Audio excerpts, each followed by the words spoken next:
You're listening to Music Tectonics.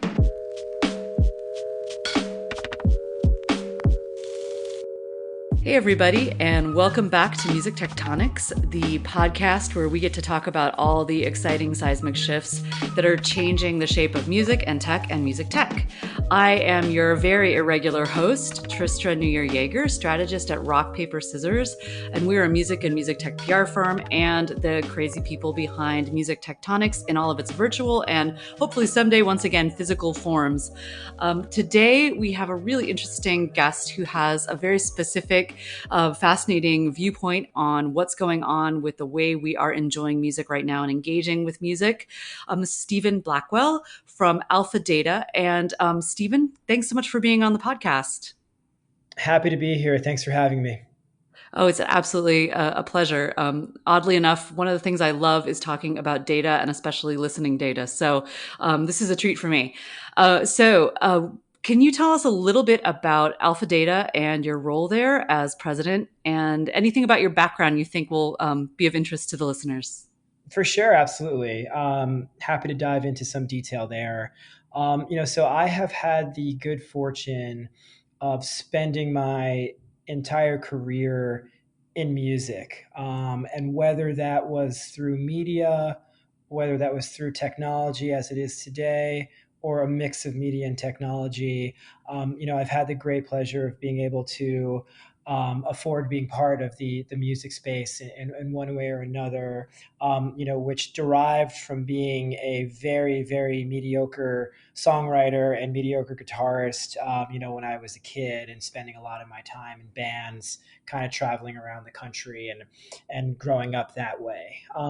So in terms of my history, in 2009, I started a publication called Death and Taxes, which was very focused on indie music, the intersection of indie music and politics, but also how we could take that platform and extend it into the experiential space. So if you go back to the halcyon days of internet entrepreneurship, essentially the folks like the BuzzFeeds, the Gawkers, the Mashables, everything that was blowing up at that time 11 years ago now, they were really focused on online publishing. But the print publications that I loved, like Spin, like The Fader, like Vice, like Filter, those guys were also all in the event business. And so, what we thought we could do with my co founder, a guy named Alex Moore, who worked with me in a couple of permutations and is now the vice president of content at Dropbox. We thought, what if we pursue the internet only content strategy while having this experiential arm? And that's what we pursued with Death and Taxes for a number of years. Flash forward to 2014, and that business was acquired by Spin Media, which was home to the legendary music publications Spin and Vibe, but was also home to a bunch of other cool music publications, including folks like Stereo Gum, Brooklyn Vegan, all places that I loved and really wanted my brand to be a part of that brand halo. And so from there, within 6 months of the business being acquired, I became CEO of Spin Media, operated that for about 2 years. And then that business was acquired by Billboard and Hollywood Reporter in 2016, where I served as the chief strategy officer of that business, for about a year, and then linked up with the guys from PMC to help them build out their music portfolio and launch their corporate sales division. And in that PMC, which is run by Jay Penske, has made a bunch of really incredible, smart acquisitions in the music space, including owning and operating Rolling Stone, an equity investment in music business worldwide, and also a majority investment in BuzzAngle, which we have since rebranded as Alpha Data, with the product being Alpha Data Music Plus. And I am now happily serving as the president of that business, and pushing it forward into what will hopefully be a happy 2020 along new lines of innovation. That's exciting. Your background just hints at a lot of transitions and what must have been some, let's put it, some interesting and exciting moments. I mean, the media has changed so much, and as you mentioned, the sort of that crop of internet publications went through so many permutations and challenges, and the music business itself has been through quite a set of shocks and rallies. And so I'm wondering, this is a little bit off topic, but before we dive into what alpha data can show people and what you've seen, um, how what's going on right now is pretty striking. It's a difficult time for a lot of companies in the media, tech, and music space. Are you looking back on any particular lessons and drawing on any of those, or are there any thoughts that have come to mind lately that like, wow, this really reminds me of 2008 and we went ahead and started Death and Taxes anyway? Just I was wondering if you had any wisdom from your past career that you could share just to warm us up here. Yeah, for sure. And thanks for asking. I will do my best attempt at wisdom. And so hopefully that'll be helpful. So ultimately, I think one of the things that you touched upon, and you could probably say a lot more eloquently than I can, but when it comes to media and media as an internet business, not media as an out of home business, not media as a print business, not media as a broadcast business, but media as an internet business, went through a lot of periods where I guess the best way to put it, or the best analogy that I could use, is essentially it would assemble and break apart and reassemble and break apart. I had seen that happen in publishing, over a long period of time. So for a while, when you talk about things breaking apart, essentially you had these music publications in Rolling Stone and Spin, that had massive circulations, and then these new businesses started popping up, like Filter, like Vice, like Fader, that were telling niche stories about niche artists, but trying to function in the same distribution channels, which is essentially newsstands. And so you had people build some businesses around that. And some of those successfully turned into, internet businesses. Some of them did not. And that was one interesting thing to watch happen, was why a business didn't necessarily pivot, when the writing was on the wall, and take their best effort, on the digital front, even though that was the wildest of the wildest wests at that point in 2008 to 2010, or even 2011. The competition was surreal, and the amount of output that you had to have as an entrepreneur, was extraordinarily challenging, but it was also extraordinarily exciting. So that is one of the things that I would say is I would I would encourage people to try to predict when things are breaking apart and when they are consolidating, and how that consolidation is going to stay. No, so for instance, in 2014, one of the main drivers for consolidation, was essentially in the media space, was essentially a platform called ComScore. And ComScore was stack ranking the size of internet publishers against one another, and therefore, and giving you some interesting data into what those demographics look like. So that was what started happening in the advertising space for publishers was essentially, hey, we have a minimum of 5 million unique visitors on your site for us to even take a meeting with you. And that was things that started happening in 2011 that weren't happening in 2007 and 2008. And so that was the force that really drove us to think we need to participate in this consolidation that's going to be happening in 2012 and 2013. And from that point on, I have seen nothing but the publishing business rapidly consolidate more and more and more and more, on the digital side, and we're seeing that happen in real time now. Vice most recently, did an acquisition for Refinery 29. Group Nine, acquired Pop Sugar, and the business that I work for, PMC is obviously very, very acquisitive as well. So what we're seeing now though is basically in the media side where you are seeing a lot of people being let go, you are seeing people be furloughed. There's a couple of drivers for that. One, as an insertion order campaign based business, platforms are very, very effective for insertion order campaign based businesses. Facebook's, Snapchat, we saw those guys in Q1, their stock shot up about 37%. And now you're seeing the rise of TikTok as well. All of these platforms, which have massive followers and folks that are expressing themselves remotely, are in the same business as digital publishers in terms of generating revenue.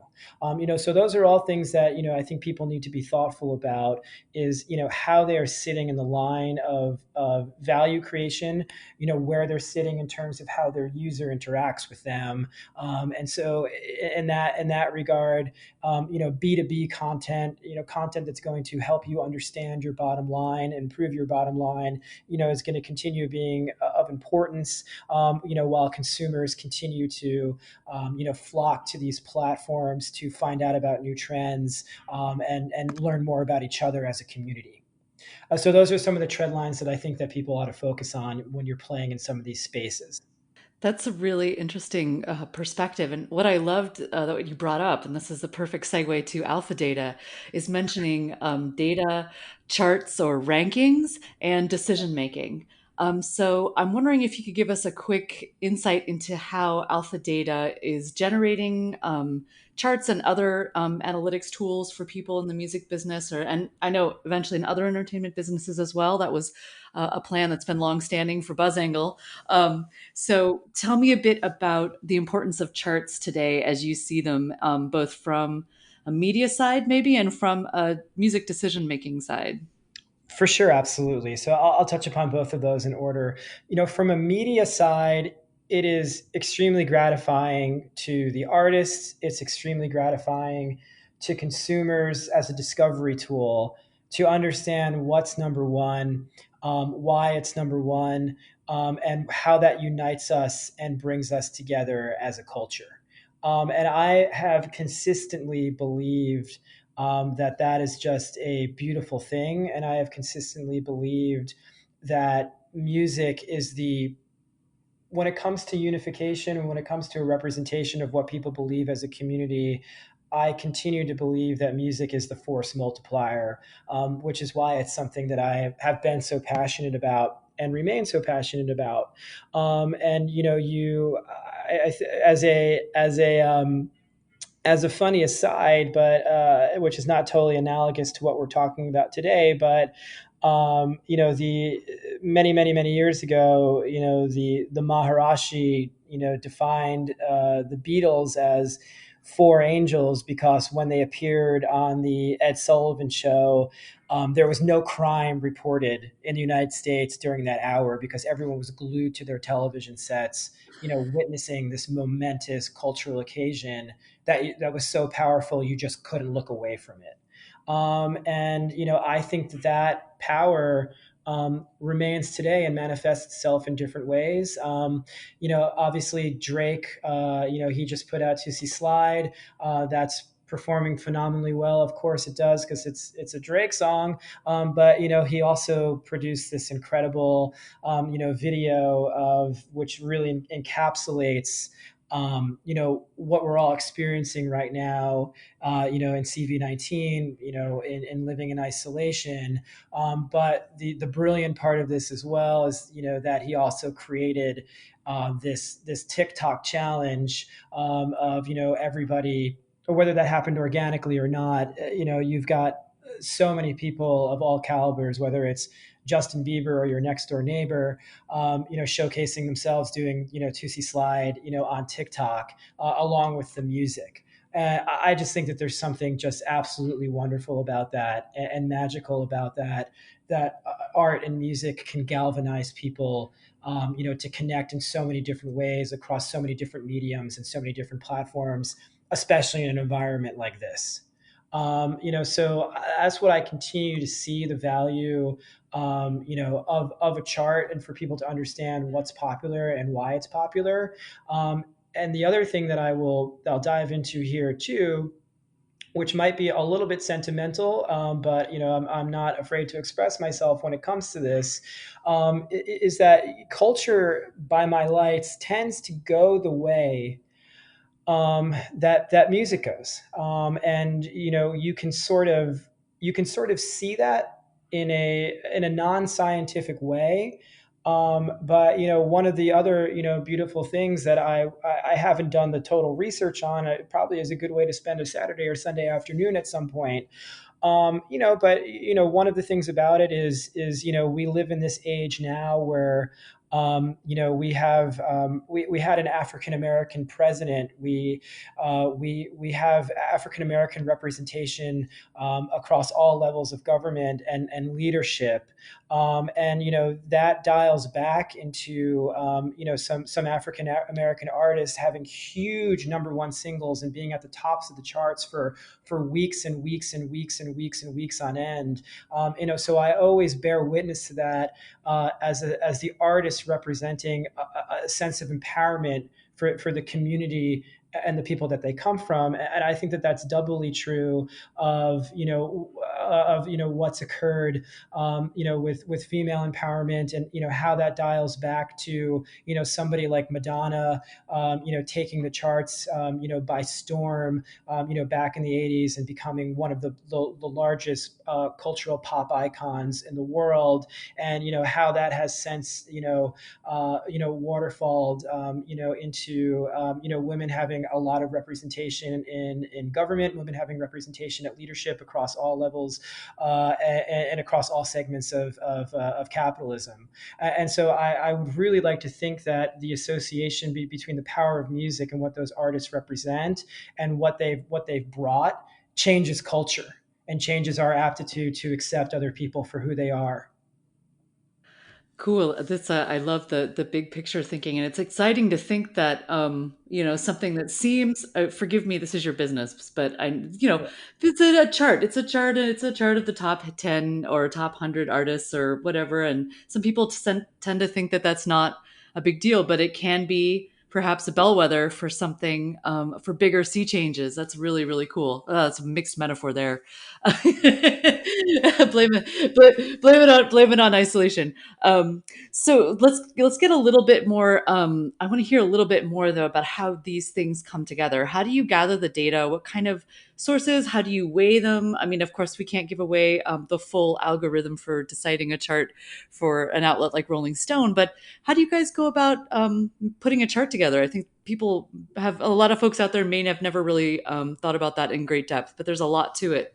Yeah, for starters, what I will comment on is that we actually can and do. So our methodologies are published, on the Alpha Data website. The charts overview and methodology is available for anyone to click on and take a look at. It's a long read. It's got a lot of equations inside of it, but the transparency is there. And that is also co-represented on the Rolling Stone charts overview as well on the Rolling Stone website. So you can go in and see exactly how we arrive at the conclusions that we arrive at. And so that's something that we're really proud of, and that's something that we're going to continue to bring to the table. Speaking for Alpha Data, what I can tell you is when it comes to our principles and what we back into as an organization, we don't draw the curtains and try to spring something on the world, for better or for worse. And we have often found that it is for better. We demonstrate what we are trying to accomplish in the full view of our customers and all of our constituents, and try to get as much feedback as possible in real time to get to the best answer as quickly as we can. So that is just an aside there. And, what's the secret sauce? We basically have the sauce out there for you to look at. And it's something that we're pretty transparent about. How all this comes together is actually quite interesting.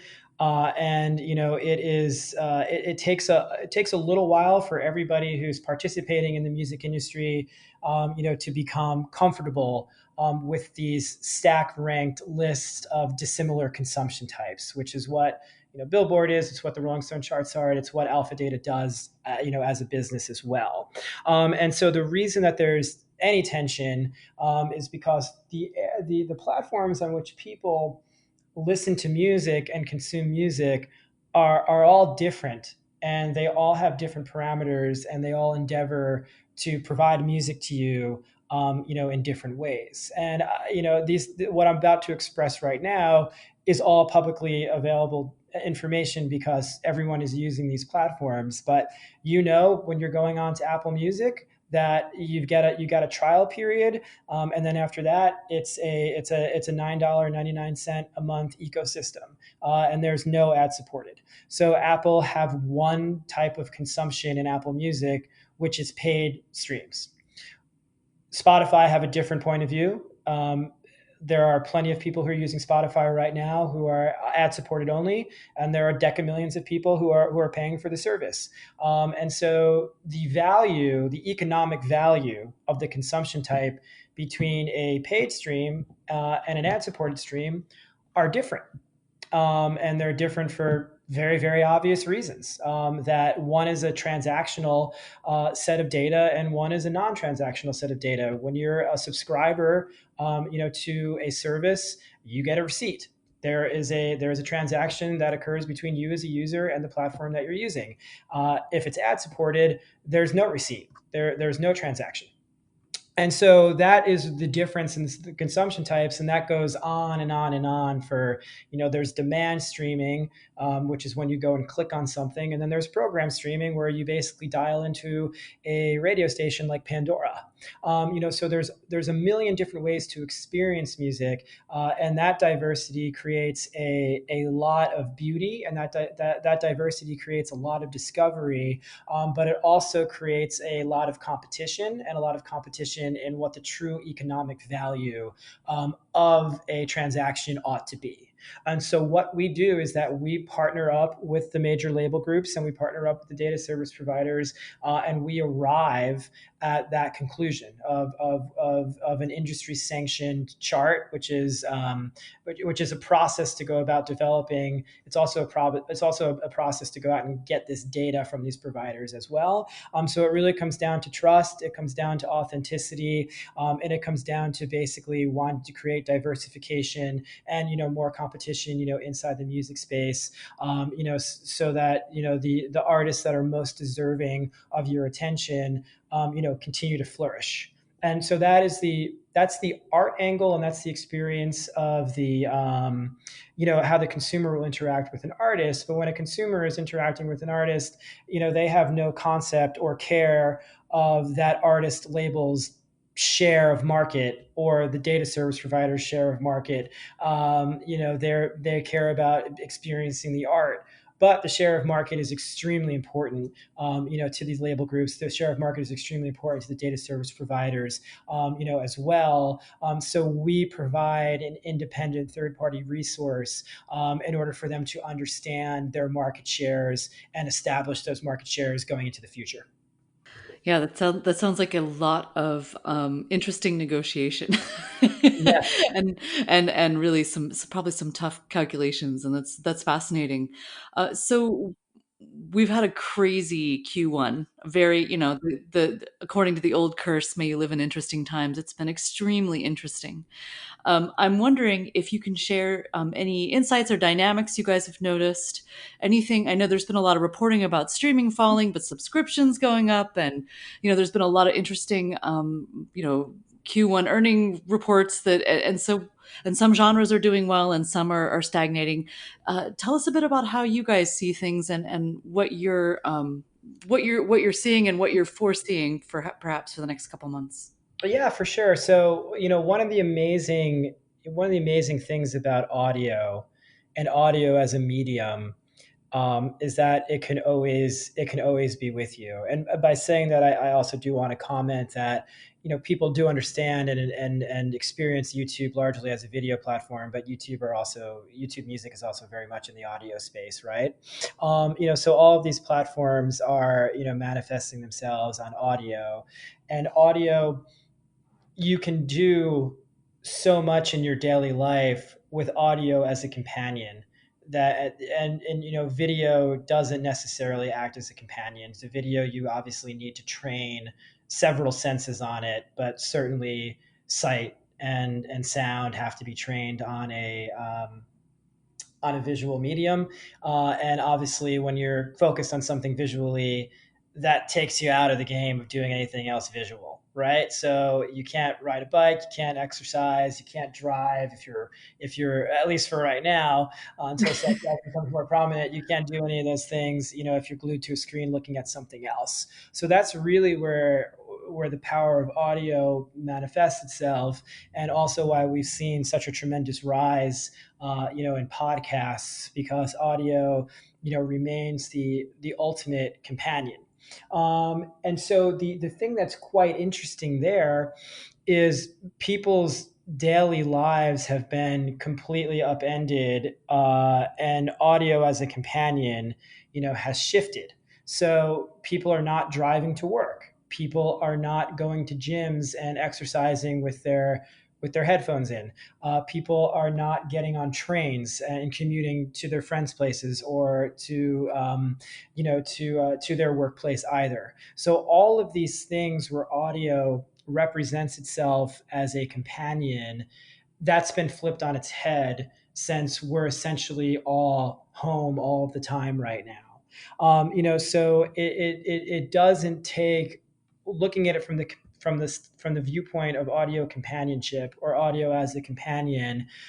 You're going to be in a different mood. You're going to want a different, I guess the appropriate word is vibe, depending on how that companionship takes place. So if you are, depending on your tastes in music. If you're exercising, if you're going out for a run on the treadmill, if you're commuting to work and want to close off the world around you, if you're like a sardine in a tin can on a subway, depending on your tastes, that's appropriate for hip hop, that's appropriate for electronic music, that's appropriate for rock and hard rock and metal. And maybe when you're sitting at home in between Zoom meetings, you do want a little bit more of a chill environment.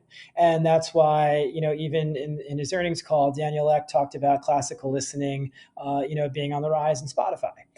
So what you are seeing is, the major primary genres that drive cultural life and nightlife are decreasing, because there is no nightlife any longer, and there is no cultural life any longer. There's your life at home, and the music that's a better companion for your life at home. You're starting to see upticks on that. And obviously, if you have a family, that is also driving into children's listening. So children's listening is also growing, as a share of genre, because people are home with their kids, all day long. The kids aren't going to school anymore. If your kids have caretakers or people who pick them up and take them to preschool, or pick them up preschool and bring them home, whatever it is, you're with your kids for the entirety of that continuity, or it's largely broken up. And so the music that they want to listen to is what's being played. And so what we're seeing is those upticks in genres, that don't necessarily correspond to cultural life, don't necessarily correspond, to nightlife whatsoever. Nobody is going to go to Tao and put on The Wheels on the Bus Go Round and Round. That's not the way life works. So that's Thank so that's God. yeah. So that's what you're seeing. And look, at this stage, one of these crazy creative DJs out there, might start. They might start mixing, smooth jazz and classical music, because it's around all of us right now, into what they're doing, and they might come out with some music that's influenced by this, just because of the listening habits that are appropriate for the at-home environment. So that's where all the trends are going, and it's really interesting to just see how, again, the thing about this, which is interesting, is that music is not being replaced at all. It's just that the genre is changing because people are use music to create moods. And there are a lot of moods that, unfortunately, right now we just can't participate in as a society because it's inappropriate. Yeah, it does. It can feel a little crazy to listen to the lyrics or certain vibes right now. Yeah. The other interesting trend that I've read about and that's been reported on is a lot of interest in catalogs. So, people going back to the music that was big in the 2000s, in the 90s, in the 80s, or deeper, depending on what TikTok has surfaced a lot of really interesting things, even going back to the 40s and 30s. It's amazing how older music is having these resurgences based on really really contemporary obsessions, as well as just people going back and wanting to hear a familiar, comforting, or just revisiting an old album they haven't thought of in 1,000 years. So I'm wondering what you guys are seeing on that front, and if there's been any interesting things that have ticked up on the charts recently. It could be before the all this craziness started, that you were kind of surprised by. Right, for sure. So there is the points you're making are right on. And one of the things, when you look at the appropriate environments for music, one of the things that pops up every single year, around November going into December, is you're going to start to see a whole lot of Mariah Carey on the charts, and that's because holiday music becomes completely appropriate because it's the holidays. And so for right now, I think the point you're trying to make, which the data is there to support, is in a lot of ways catalog listening, is growing, during this period of time. And the thing that's interesting is that the platforms are very much geared towards new and recent, and I'll dive into that very quickly. So those rules are, anything that's over 78 weeks old is basically catalog. Anything that's 1 week to 78 weeks is current. And then there's new, which is basically a 4 week timeline, and then there's recent as well. So those are the four divisions. And then there's deep catalog, which is things over 20 years of age. And so all of this catalog listening is starting to pick back up, and the platforms are adapting to that, in real time to support those listening habits. But also, I think that this is an appropriate time for nostalgia. And I think that this is also an appropriate time, for comfort. So I look at the catalog music, that's important to you when you were at that period of discovery. It's basically the equivalent of like a weighted blanket. You know how they have all these weighted blankets that weigh like 15 or 20 pounds, and when you're anxious and depressed, when it's like dark at 4 o'clock, you throw them on and you feel better. And by the way, I have one, and I can tell you that it does actually work. The desired effect is definitely executed in the product. And so I think that there's that going on as well. And there's also songs that were from the past, that have a message that is meaningful, for today. At the start of this, the Police's, "Don't Stand So Close to Me" started popping. It's those sort of cultural inferences as well, that have also started manifesting themselves in catalog listening. Yeah, it was even Joy Division's "Isolation" got a little Yeah. bump there, which I was like, that's that I didn't see that one coming. Definitely not a weighted blanket song. No. Depends on how you like your blankets. Well, this is all really fascinating, and I could probably talk to you about what people are listening to for hours. But we're getting to the end of our time here, and Stephen, I was wondering if there's anything new you want to point out, anywhere you see data going, any new exciting challenges you guys are taking on in terms of gathering more insights from newer platforms, just any fun, new, future looking thing you wanted to share. Yeah, for sure, absolutely. So, on our end, one of the things that we're most proud of, as we continue to work with our partners across the music space, is we are building out all of our applications on cloud-based environments, and we're really excited about you know how much value that's going to provide to the industry and how much value that's going to provide to our customers. To be able to get API enterprise level reports that could typically take hours to run, down into minutes. So we're very excited about that. And I think overall, the trend lines, for all of music, is that even though this is a period of time where everybody is locked down, and there is plenty of speculation in the press and in the media about whether or not we're entering, the end of globalization, or we're going to go into a retrenched, isolated world. I think that nobody knows the answer. And I think that opinions are, especially at this day and age, are free and in our large supply. So you should take them for what they're worth. But what I can tell you from a music standpoint is that the consistent feedback from everyone that we have conversations with is international, international, international. We want more international data. We want to understand more international listening habits. For artists themselves, having a global maximum as opposed to a local maximum is extremely important. And those instantaneous distribution channels now exist to take artists all the way across the world in a very, very short period of time. And so we can see all of that happening, and continuing to happen. So I think that international is something that is will continue to grow. And as more and more applications become cloud based, that's a trend line that is basically reached basically a high watermark. And obviously, the next step is quantum.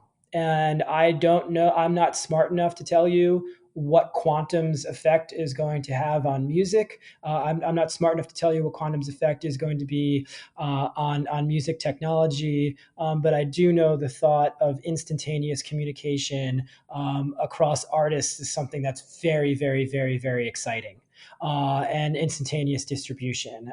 So we'll see how that trend line, pans out and maps itself out.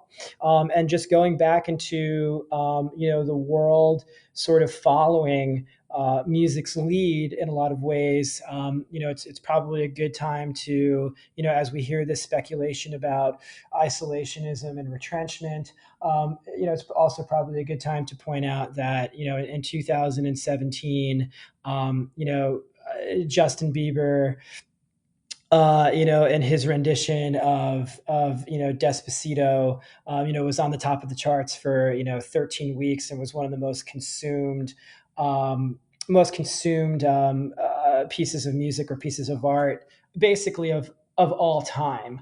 So essentially, if you want to take that, if you want to take that as a symbol of internationalization. You basically had a song from a global pop star who is Canadian, um, singing a song in Spanish that was written, by an artist from Puerto Rico.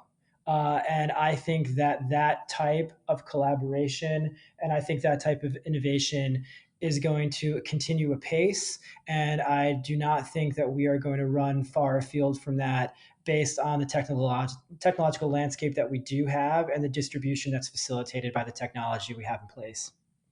Yeah, and if you think about some of the big music markets, whether Latin, South America, and also India, India, people have been really well primed thanks to some open-eared hip hop producers to Yeah. get really into some Indian pop sounds or Indian folk sounds, and there's all sorts of cool stuff that you can imagine happening. And with the success of things like T Series, I'm just like waiting, like looking at the clock, waiting for the first sort of equivalent to Despacito from the Indian subcontinent. It's going to happen. But I think you're Yeah, totally right. It's a global future, and music is definitely pointing that way.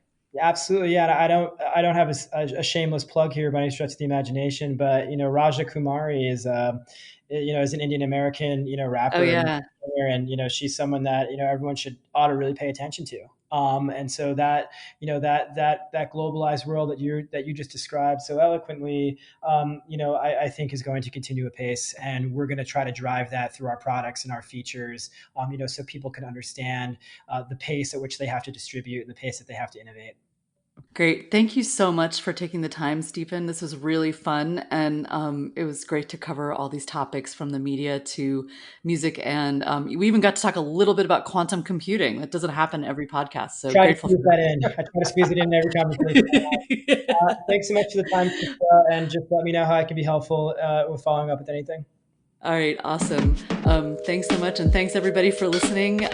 This was Music Tectonics, and you can find out more about our upcoming events at our blog and all the other fun music tectonic-y things that you are seeking. musictectonics.com.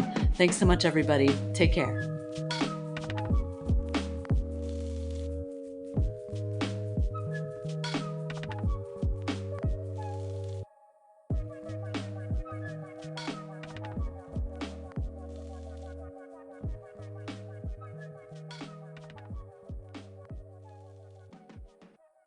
You're listening to Music Tectonics.